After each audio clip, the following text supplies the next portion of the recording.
ANZ has swung the axe, decimating its workforce in an attempt to cut costs.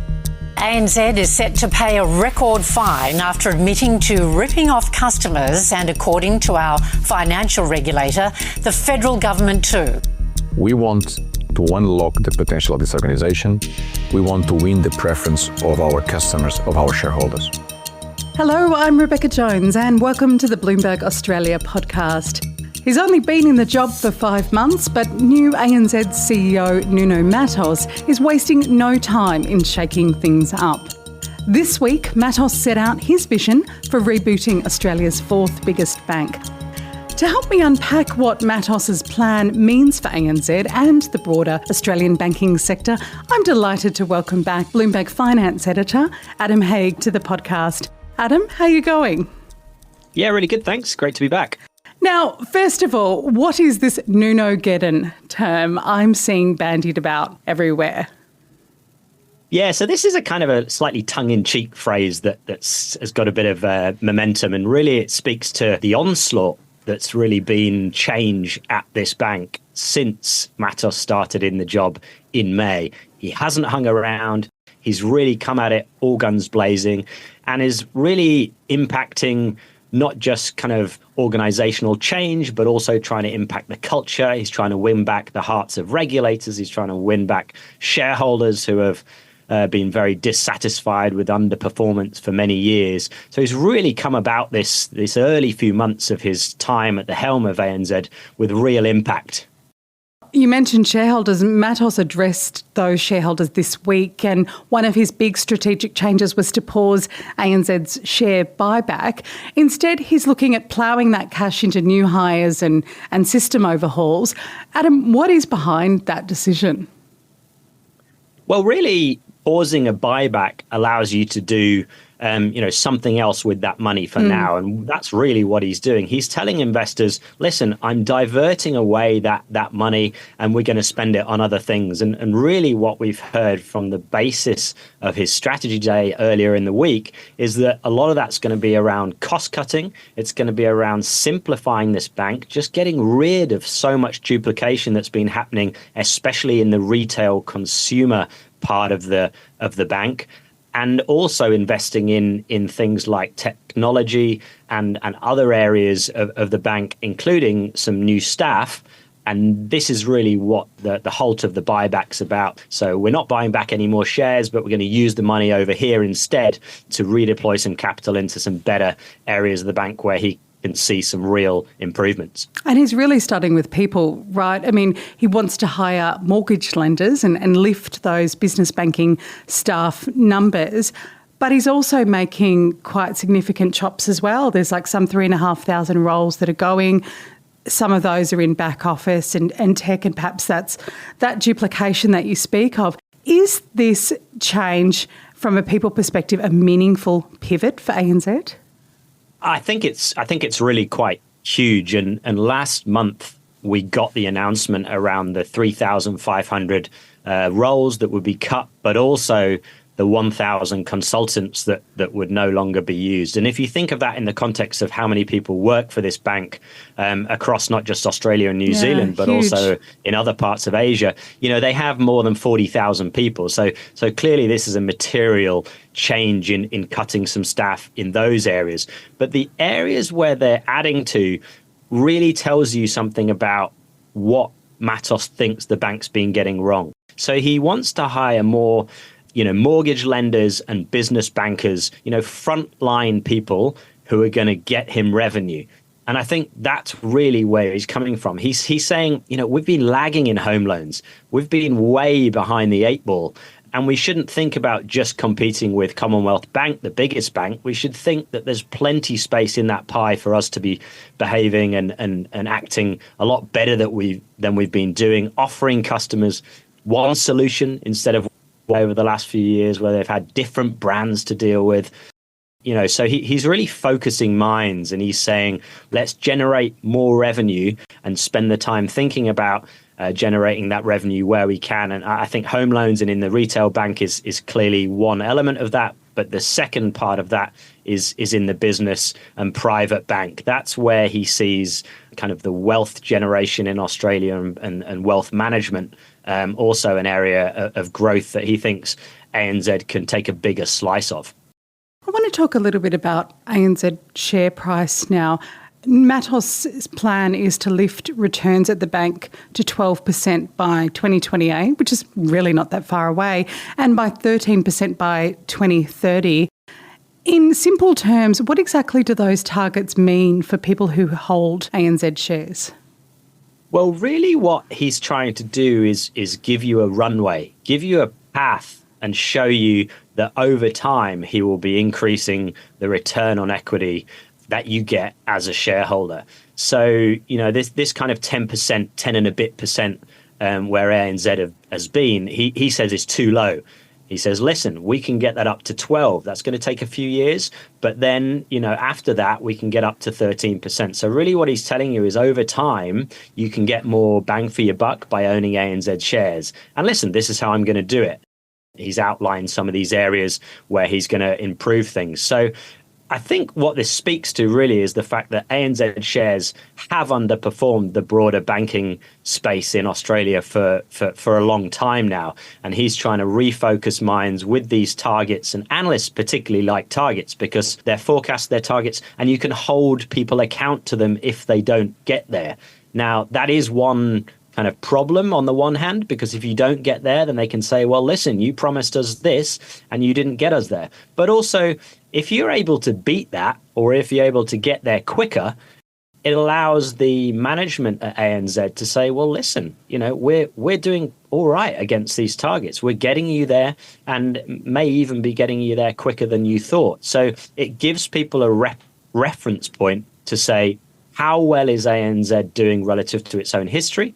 And how well is ANZ doing relative to other banks that exist in this market as well? So I think it makes sense. It's a prudent approach from Matos. And indeed, this is quite common in many other banks around the world. So he's using some of the playbook that he's learned over his many years working at banks around the world.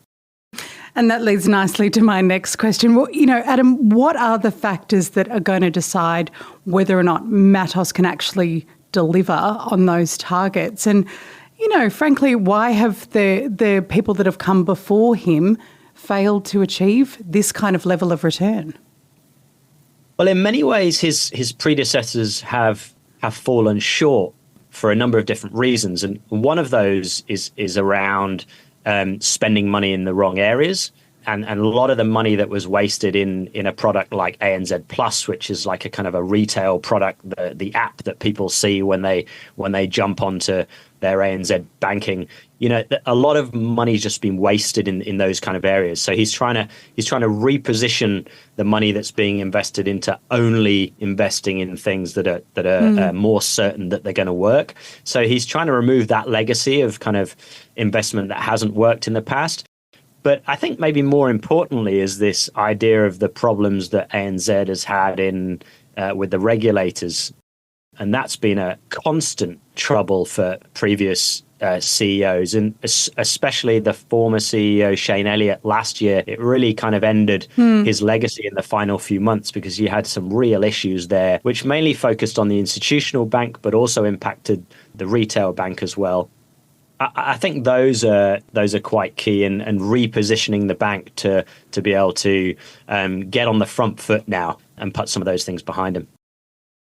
You talk to investors and analysts as part of your everyday, Adam. How is the street reading Matos and his new leadership bench?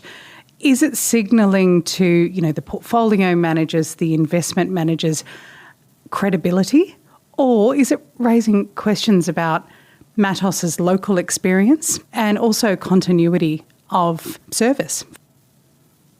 Well, I think, Beck, if you go back to Monday's investor call where Matos spent 2 hours addressing Q&A from analysts, you get a sense of the tone of what analysts were interested in asking him about. What was that? The bulk of the questions were all about costs. It was, how are you going to take out more costs that will allow us to have a better performing bank and therefore a better performing share price? And I would say there is still a lot of skepticism around whether he's done enough in that area. He's talked about that the first year and the $800 million of cost savings that will happen, but then given kind of a little bit of leeway in terms of future years as to what's going to happen there. So I think there's a lot of skepticism still from a cost perspective. There does seem to be, though, on the other hand, a lot more optimism, firstly at the speed at which he's moving. He's only been in the job 5 months and he's already done a lot. And a lot of people are impressed with the speed of that. And also second to that, the fact that a lot of the areas where he's identified that ANZ is behind the pack, he said, let's get up to speed and start taking back market share there. And he's laid that out very deliberately. So I think there is some optimism within the analyst and investor community around there. So I think on balance, and you can kind of see this creeping through in the share prices, that the share prices is outperforming local rivals at the moment. And I think that does speak to people giving him the benefit of the doubt that at the moment they do think he can deliver something that will give them, something to want to continue to hold ANZ shares in the future.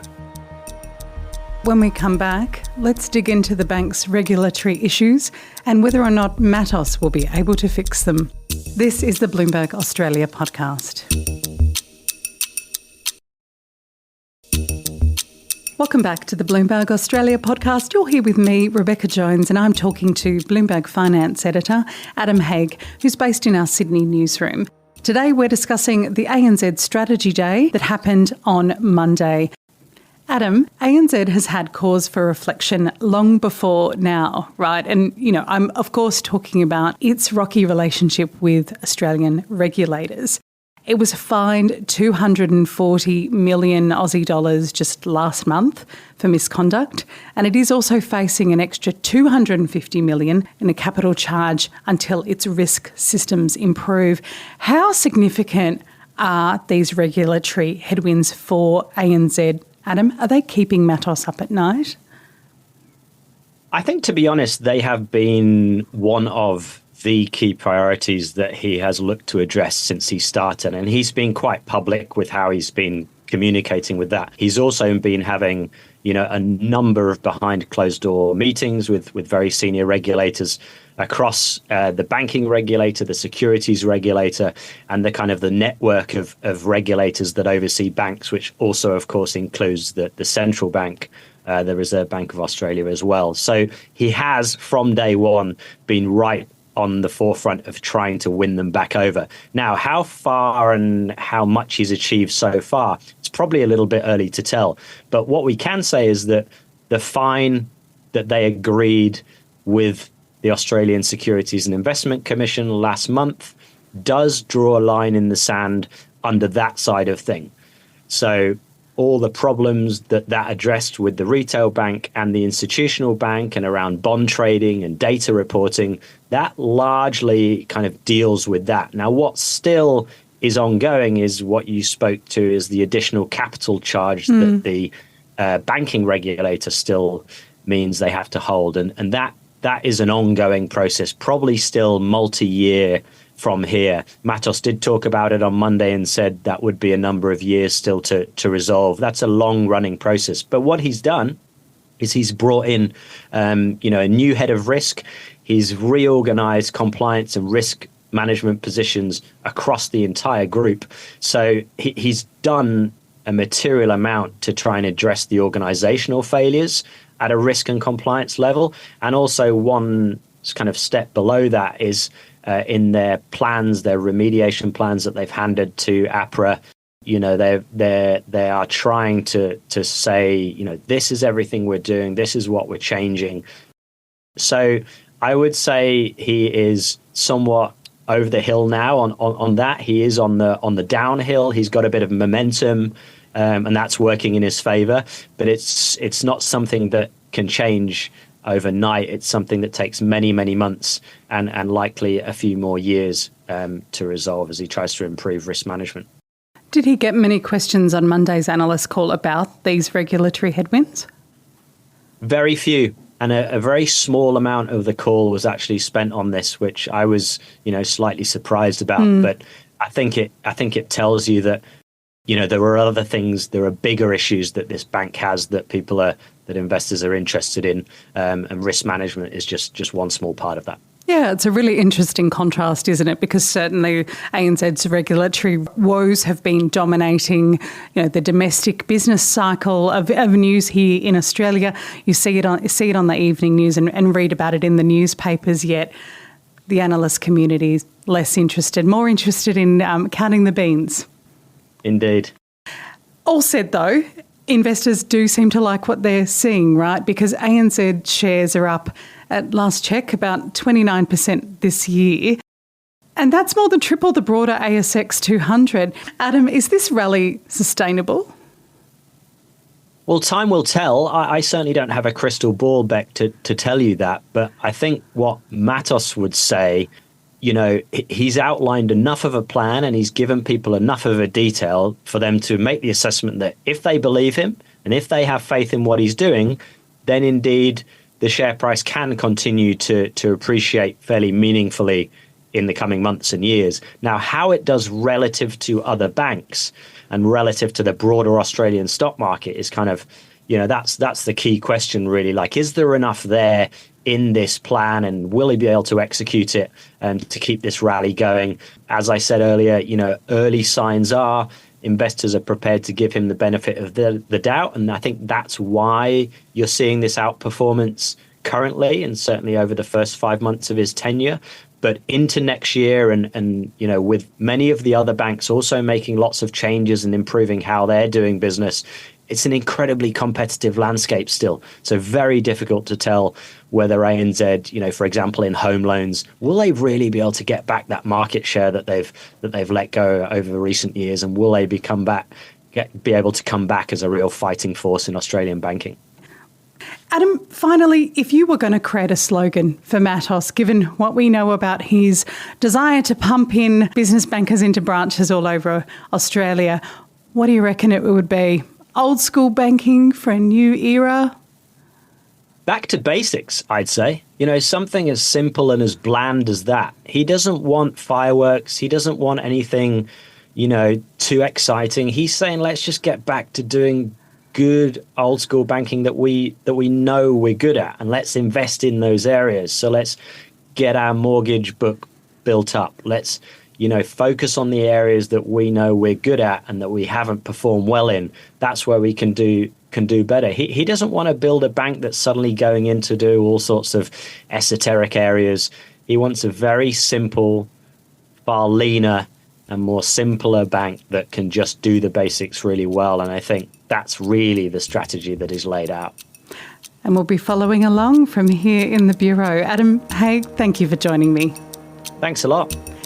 If you found today's conversation insightful, be sure to follow the Bloomberg Australia podcast wherever you listen, and check for more reading on Australia's banking industry, including the latest reporting from Adam Haigh on Bloomberg.com. This episode was recorded on the traditional lands of the Wurundjeri and Gadigal people. It was produced by Paul Allen and edited by Chris Burke and Ainsley Chandler. I'm Rebecca Jones, and I'll see you next week.